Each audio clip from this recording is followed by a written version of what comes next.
besh qadam kredi bor. 212 son qonuni asosida beriladigan 300 milliongacha mana yuridik, yatibdi, qo'llarga berilgan kreditlarimiz bor. Eng foizi pasti oilaviy ta'minotlar asosida beriladigan mana shu hokimiyat adamlariga shu tavsiyasi bilan beriladi-da. Kredit agar kerak bo'lsa, onlayn ariza yuboriladi. Bu kishi ko'rinadi arizalar.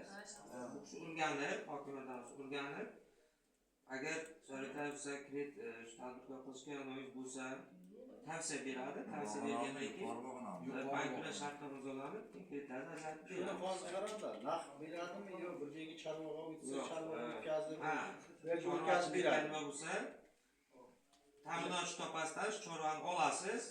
Ta'minot shartnoma qilinadi, u biladi. Bank bilan shartnoma imzolagandan keyin ta'minotchi bilan shartnoma qilib, undan o'zingizga ma'qul kelgan molni olasiz, summasini kelishib keyin olganingizdan keyin bu kishi mana oldi deb rasm qilib davlatnoma qilib beradi.